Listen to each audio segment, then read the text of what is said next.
వస్తుంది. మరి పవన్ కళ్యాణ్ ఏం భావిస్తారు?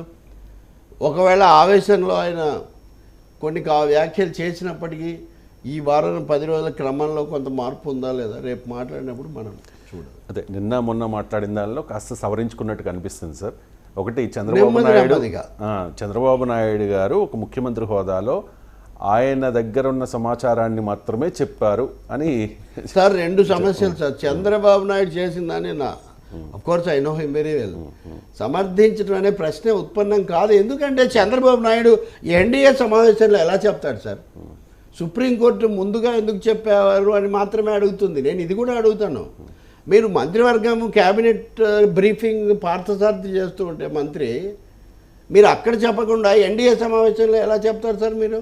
It's official. అయితే అఫీషియల్గా ఇంకా కన్ఫర్మ్ కాదు. పొలిటికల్ మీటింగ్, అది పొలిటికల్ మీటింగ్, పార్టీ మీటింగ్. దాంట్లో చెప్పడానికి you are not suppose to tell they. చెప్పకూడదు అంటే చెప్పవచ్చు. చెప్తే మేము కూడా విమర్శ చేసేవాళ్ళు చేస్తారు.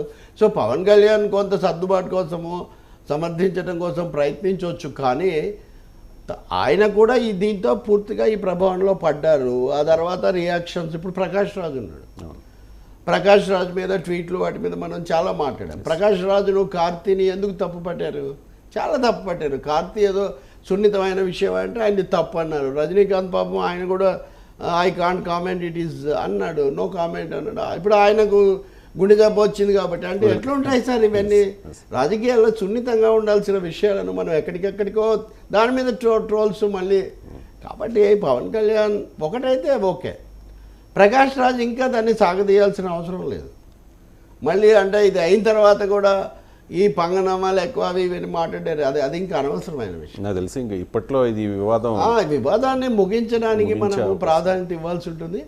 పవన్ కళ్యాణ్ కూడా మటుకు ఒకటైతే నిజం, ఆయన దక్షిణ భారతంలో సనాతన ధర్మం అనే దాన్ని కనుక నెత్తికెత్తుకుంటే ఆయన జయించడం అనే అవకాశం లేదు. ఇక్కడ హేతువాదము ఏమంటివి మట్టి కుండలో పుట్టితివి కదా నీది ఏ కులము అని ప్రశ్నించే సాంప్రదాయమే ఇక్కడ ఉంది.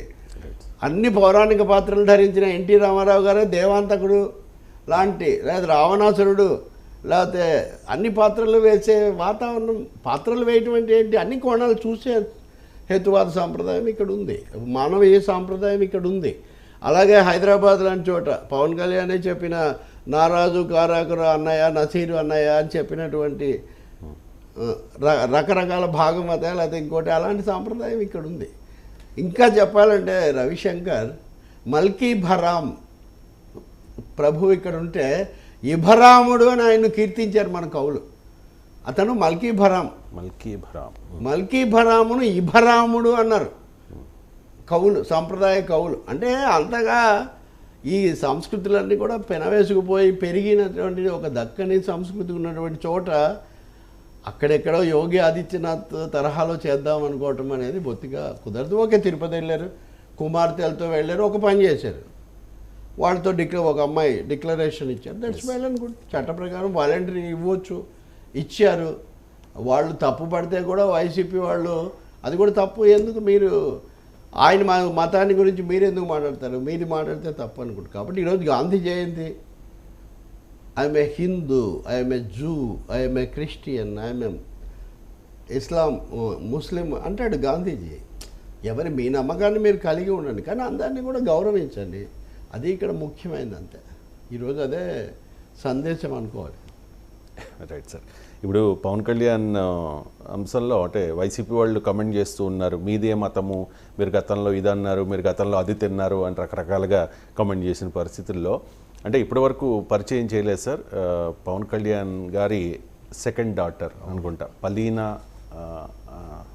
అంజలి అంటే వాళ్ళ అమ్మగారి పేరు పెట్టుకున్నారు. ఫస్ట్ టైం పరిచయం చేశారు మీడియాకి, మనం చూడొచ్చు. ఆ డిక్లరేషన్ మీద సైన్ కూడా యాజ్ ఎ గార్డియన్, అంటే మైనర్ కాబట్టి అమ్మాయి పవన్ కళ్యాణ్ చేశారు సార్. సో ఏదో చెప్పదలుచుకున్నారు పవన్ కళ్యాణ్. అన్య మతస్థులు ఎవరైనా కూడా శ్రీవారిని దర్శించుకోవాలి అంటే వెంకటేశ్వర స్వామి మీద మాకు అపారమైన భక్తి విశ్వాసాలు, గౌరవము, భక్తి అన్నీ ఉన్నాయి అని చెప్పాల్సిందే అని చెప్పి ఎవరికో ఏదో చెప్పాలనుకున్నారు. అదే అని చెప్పారు కదా. అది అమ్మాయికి మనం అన్ని విధాల శుభాకాంక్షలు చెప్దాము, ఆమెకు మంచి భవిష్యత్తు ఉండాలి. నాన్నతో పాటు వచ్చారు, వాళ్ళు సుఖప్రదంగా ప్రయాణం యాత్ర పూర్తి చేసుకున్నారు. ఇంకా మిగిలిన విషయాలు